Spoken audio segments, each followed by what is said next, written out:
What's going on, guys? CQ&A episode 4 coming at you. We're going to do a little bit more than just one question, one comment on this episode, but there's a couple good ones, man, I got to address. So thank you so much for watching. Stay tuned. Let's get into it.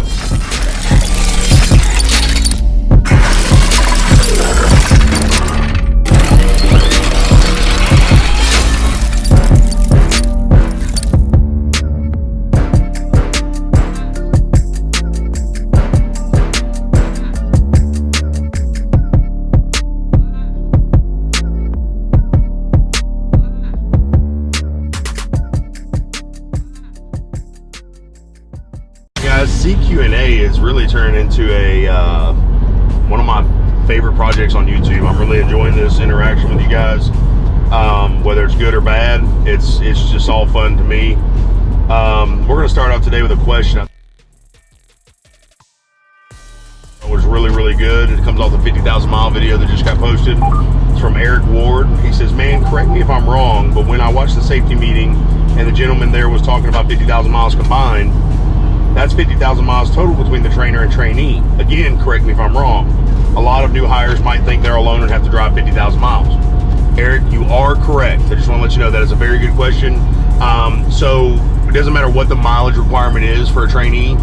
If they're required to do 30, 40, 50, it is a combined mileage between the trainer and trainee. But more than that, it's a combined mileage for the truck, dispatch miles. So it's not actually actual miles. So you might have 50,000 mile requirement. You might actually drive 27,000 miles of that, because you could be at 50,000 miles and 50,200 miles, but dispatch miles, you would only be at, like, say 48,100. So you guys got to remember that too. So, and once you're ready to upgrade, it's going to be a conversation between you, your FM, safety, and your trainer. So guys, you know, anything can hold you up as well. You know, you could get more criticals, accidents, any kind of infractions, tickets, anything like that. Guys, that may hold you up as well, and they may add more miles to you. So guys, nobody's trying to keep you in that truck longer than you have to be. I know there's a big misconception about that, but guys, everybody wants you to succeed and everybody wants you to upgrade. This is kind of, I guess you could call this a question. It's kind of a question and a comment, but it comes off the 50,000 mile video as well. It's from Buck9TP. He says he slipped up when he flat out said it's an equipment issue, aka they don't have enough trucks. Freight is slowing down too. 50,000 miles is insane. 6 months? What do they pay drivers during training? WTF? Well, Buck9TP, he didn't slip up when he said it's an equipment issue. When Jason Seymour said it was an equipment issue, he was being honest. I know, crazy, right? Trucking companies being honest with people. Seriously, they know that they can't get the trucks. When they have held back Ace Lease for 9 months or more, that gives 9 months or more for people to save up their money for the down payments, get ready to order trucks. When they opened up that floodgate and said, hey, we're all in, let's go, place your orders, it lasted less than 2 weeks. We cannot handle the volume of orders, and we're not capable of handling it right now. So there's no secret, make no mistake, yes, Prime cannot get the trucks at the moment. 50,000 miles is insane. 6 months? I don't know, Buck9TP. I don't know of any trainer that's taken 6 months to complete 50,000 miles for a trainee. I've seen it as high as 60,000 miles. And as a training truck, you're going to actually, when you're in the TNT phase, you should average in between 3,500 to 4,700 miles total a week. So, I mean, I don't see how that is roughly 24, 25 weeks. That would be freaking insane. I mean, you would have so many miles under your belt, it would be ridiculous. What do they pay drivers during training? WTF? More than McDonald's for 40 hours a week. I mean, when I came in, it was $500 to $600. You start off at 5. After 20,000 miles, you got bumped up to 600. And I had 30,000 miles to do. Now everybody's $900 across the board. So yeah, and I was supporting a family of 6, including myself, out on the road on $500 to $600 a week. So for 2 months. So guys, I mean, it's been way worse. I mean, nobody's begging you to come to Prime. If $900 a week starting out to learn a trade and to get your CDL is not good enough, well, then it's not good enough. You got higher standards than what the industry is willing to offer right now. This next one is kind of a, it's really a comment. I kind of took it as a kind of a personal shot to me. Large Paul commented on the 50,000 mile video, and he says, I ran team out of the gate at Prime as a BC. High value load started at week 2 with 40,000 miles to do. I'm a lease op now. Please don't say things that are just not true, because that would make you a liar. If you respond to this comment, I have more ammunitions and receipts here at Prime to back my play, so don't. Just making a statement is all. Well, Large Paw, I just want to say congratulations on coming to Prime. Glad to have you, man. I'm glad you made it to lease op. You're obviously doing something right, so kudos to you. Second of all, if you're going to call me a liar, please have something under your belt to prove it. I never said that during training you never run team freight. I said that there is no trainer here at Prime that would be naive enough to think that someone straight out of PSD training would be able and comfortable right off the bat to run team freight. As far as teams are concerned, Prime has customers that are contracted for teams. We have everything from floral to pharmaceuticals to, I mean, FedEx. I mean, they want team trucks out there on the road. But Prime is no different from any other company.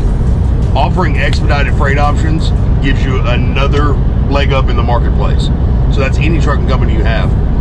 But when you're in training, nobody makes you run those loads. Nobody says, hey, as soon as you're done getting your CDL, you have to run a full 11-hour shift today. First say no. It's not how it works. And I love the mindset of people that actually think that's how it works. If you went through the program, you obviously knew that, hey, you had a choice. You didn't have to do anything. It was up to you. And without repercussions, you're not responsible. Your trainer's the one that's responsible. If there's a service failure going to be pinned on anybody, it's going to be him, not you. So when he comes to you and says, hey man, we're going to run this 2,000-mile load, we got to get there in 2 days.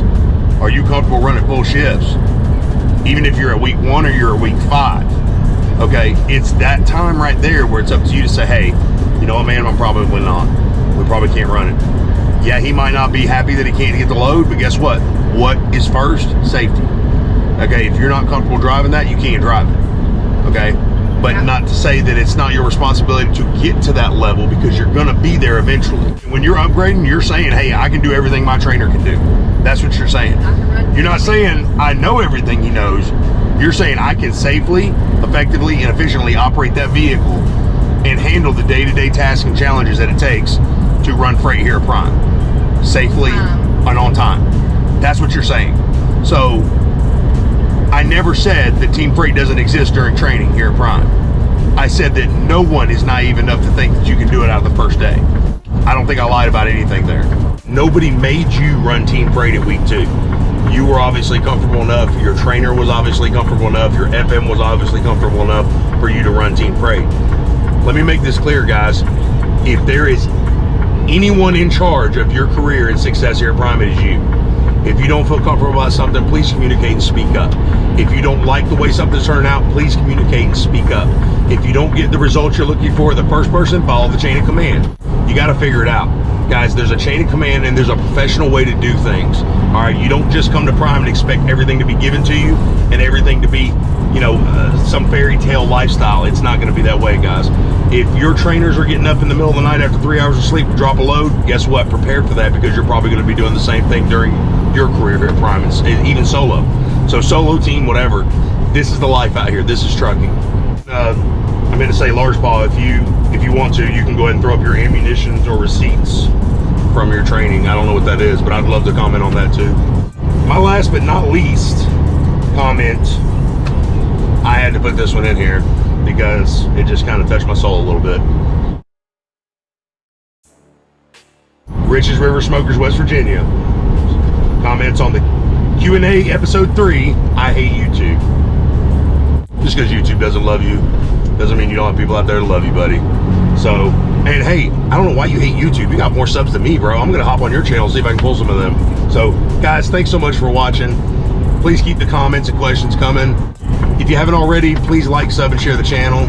And thank you so much once again for watching. Stay safe. God bless. Freight out.